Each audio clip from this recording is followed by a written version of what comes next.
आज गद्दी पर बैठाए थे। परीक्षित अर्जुन के पोता थे, अभिमन्यु के बेटा परीक्षित।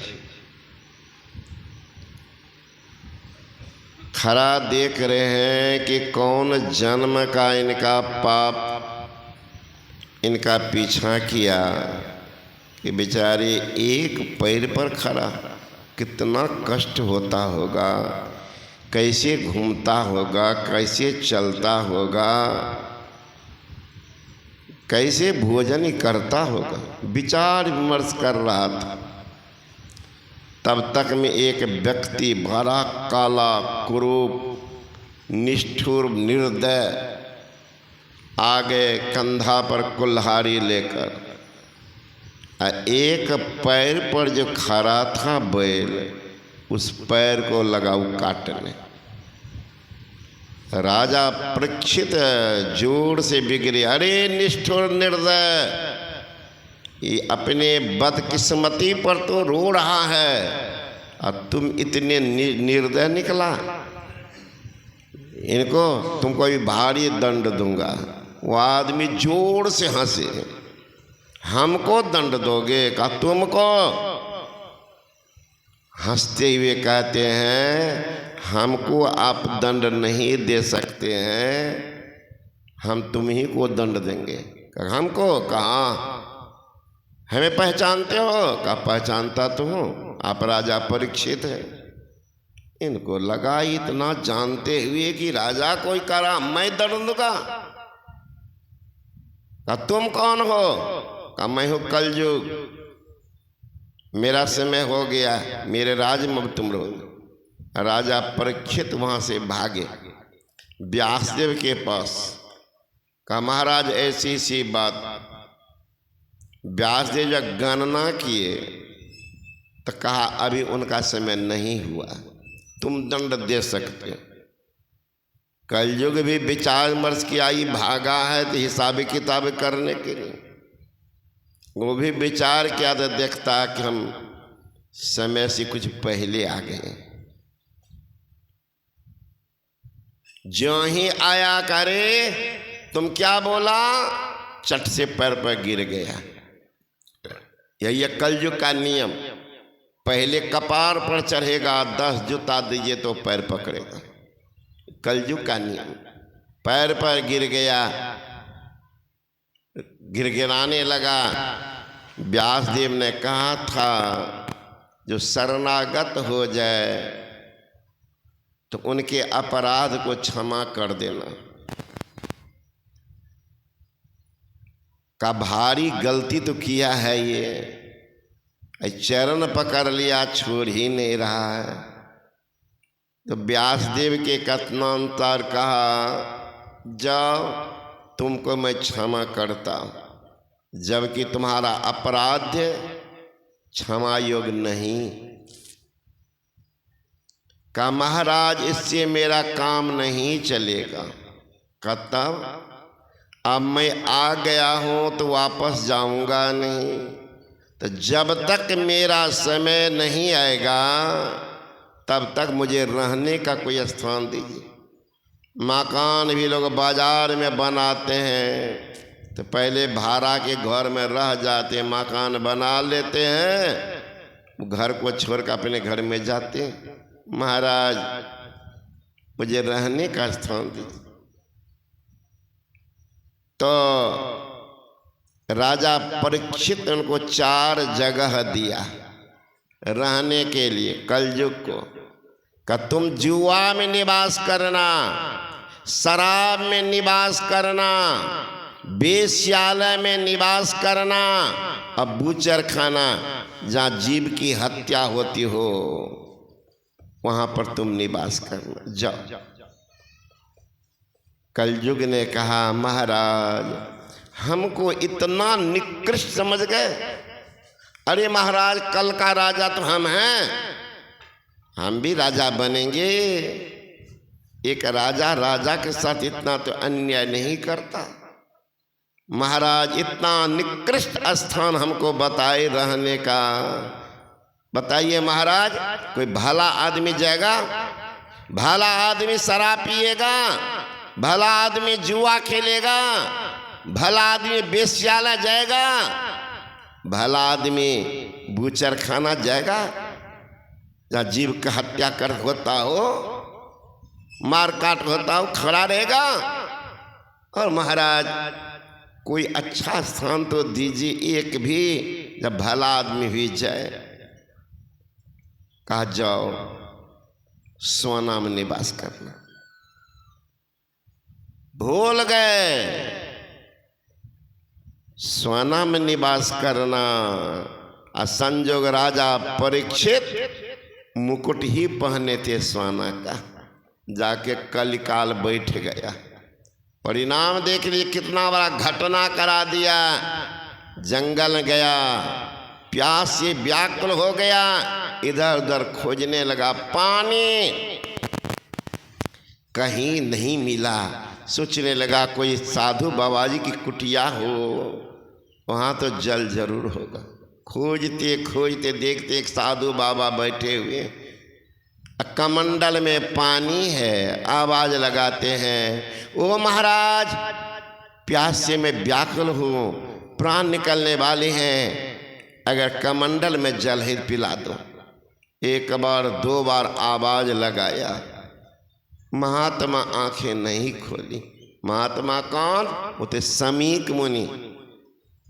समीक मुनि जिनके पुत्र श्रृंगी ऋषि।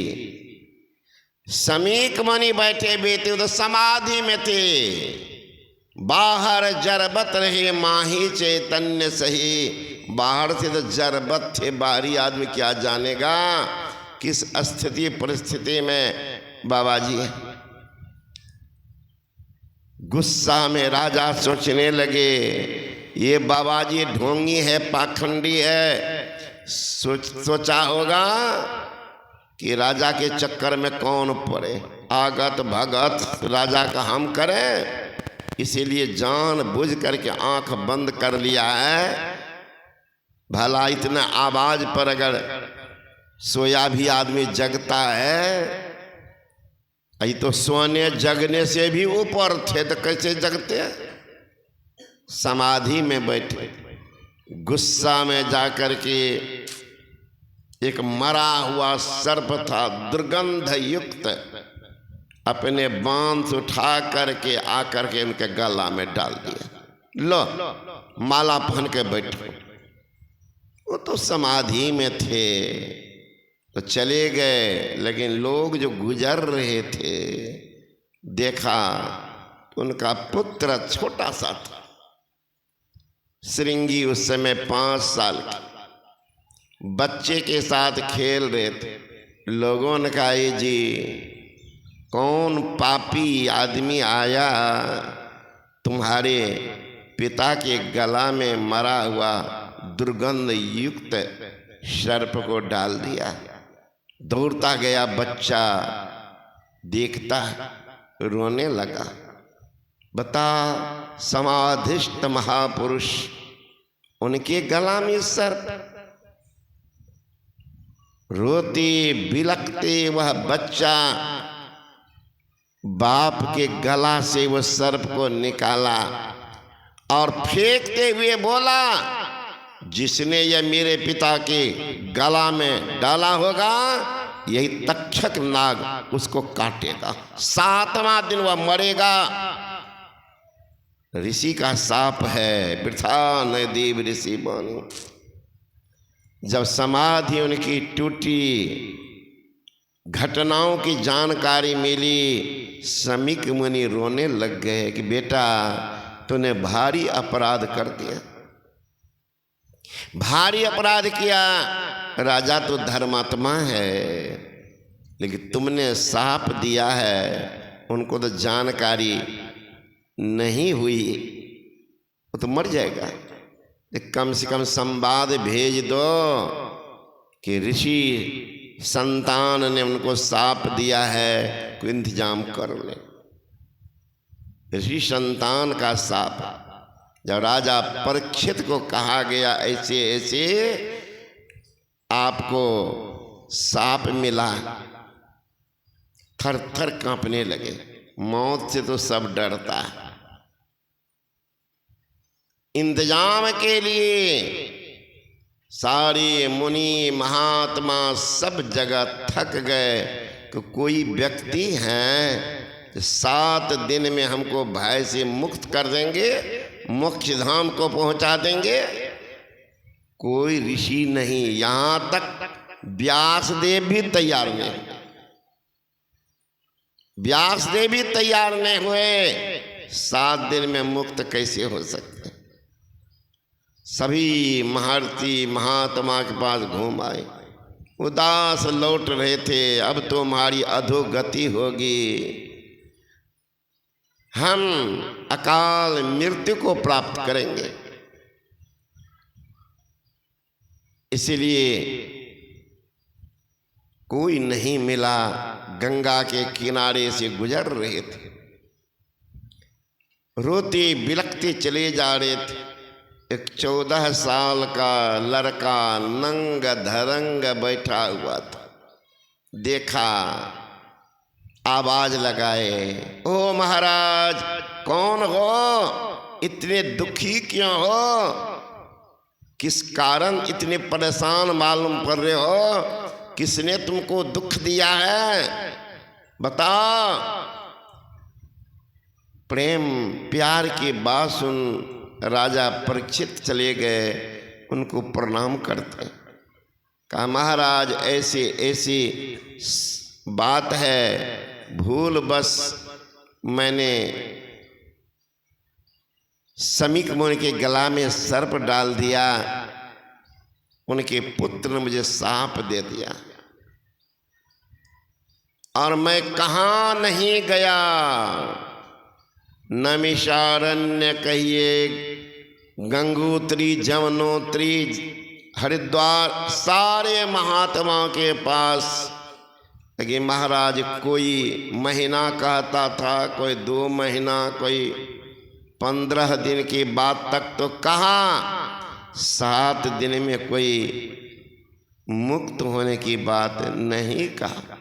अब मेरी अधोगति हो गई होगी, इसलिए मैं बिलख रहा हूँ, रो रहा हूँ। हंसने लगे जोर से। अरे महाराज 7 दिन बहुत हो गया, मैं तुमको 3 दिन में मुक्त कर दूंगा। वो कौन थे?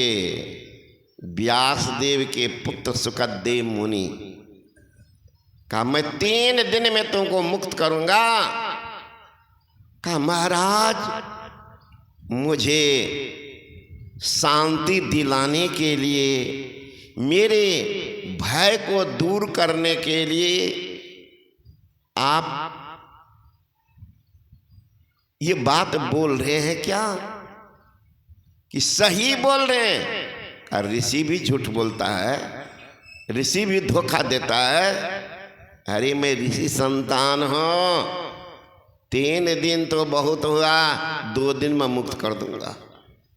जाओ तैयारी करो। तैयारी किया, मंच बनी, सारे ऋषि महर्षि सब आए हैं। व्यास गद्दी पर सुखदेव मुनि बैठे हैं, जब उनका बाप सामने में बैठा, नीचे में व्यासदेव नीचे बैठे हैं। 12 वर्ष का लड़का मंच गद्दी पर बैठा, क्योंकि बाप को भी सामर्थ्य नहीं था हम 7 दिन में मुक्त करें। 3 दिन में तैयार है। कथा प्रारंभ हुआ, 1 दिन बीता, दूसरा दिन बीत रहा है, थर थर थर थर कांप रहे हैं। अब तो 6 दिन बचा, अब तो 5 दिन बचा।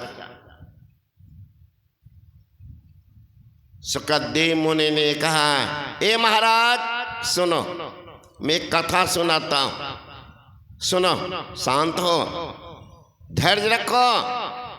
एक राजा गया शिकार खेलने। शिकार खेलने गया राजा, जंगल में भटक गया। सिपाही कहीं चली गई, मंत्री कहीं चले गए, राजा अकेले व्याकुल इधर उधर भटक रहे हैं, जंगली जानवर का भय है। संजोग देखा एक कुटिया है, वहां एक कुष्ठी है, रोग से पीड़ित व्यक्ति बैठा हुआ। गया नजदीक, कहा राजा ने उस कुष्ठी को, ओ महाराज व्याकुल हो गया हूँ, संध्या होने चली है, अब मैं कहाँ जाऊँ, रात भर मुझे रहने दीजिए। क्या देख रहे हो, मैं चल फिर नहीं पा रहा हूँ, इधर उधर नहीं जा रहा हूँ, घर में ही मल मूत्र विसर्जन करता, बड़ी दुर्गंध है, नहीं रह पाओगे, कहीं और देख लो। कहा नहीं महाराज, अब रात में कहाँ जाऊँ, रात में कहाँ जाऊँ, रहने दीजिए, वो माचान पर मैं सो जाऊंगा।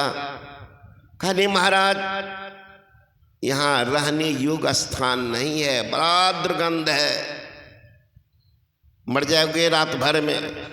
कहा महाराज प्राण सबको प्यारा है, रहने दो। कहा सुनो, यहाँ ऐसे ही राजा लोग आते हैं शिकार खेलने जंगल में, अब भटक जाते हैं तो यहीं आ जाते हैं, यहाँ आ जाते हैं, कहता हूँ नहीं रह पाओगे, दुर्गंध है। कहा महाराज प्राण है प्राण, रहने दो, रात भर सुबह चला जाऊंगा। महाराज साधु स्वभाव रहने के कारण मेरे पर दया दिखाया कि रह जाओ, और सुबह होता है तो कहता हम नहीं जाएंगे। और कितने आदमी के साथ मार पीट करना पड़ा महाराज, इसलिए निर्णय ले लिया हूँ अब किसी को नहीं रहने दूंगा। कहा महाराज वो व्यक्ति राजा को ठहरने नहीं दे रहा।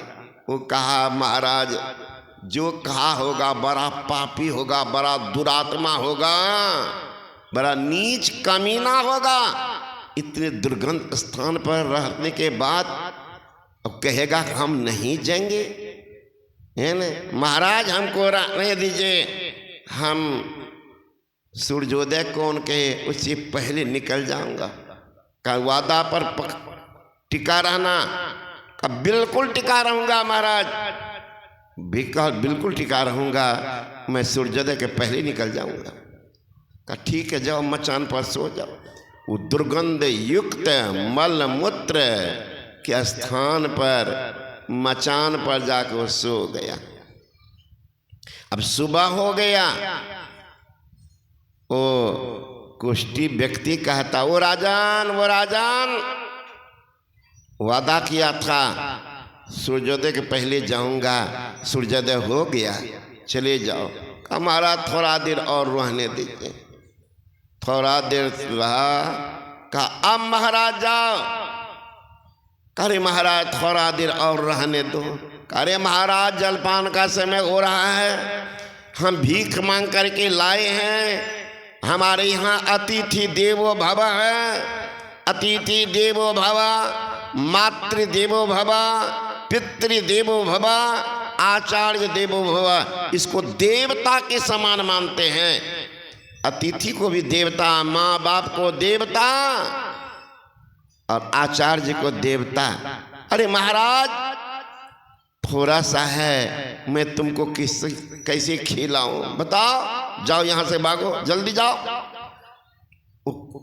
वो राजा कहने लगा हम नहीं जाएंगे, अब यहीं रहेंगे। व्यास देव ने कहा, सुखदेव मुनि ने कहा ओ राजन बता, ऐसा वादा करके वह राजा उस बेचारे कुष्ठी के यहाँ मलमूत्र वाला घर में रह गया, वादा करके नहीं निकला। ऐसा करना उचित था? का महाराज उचित था।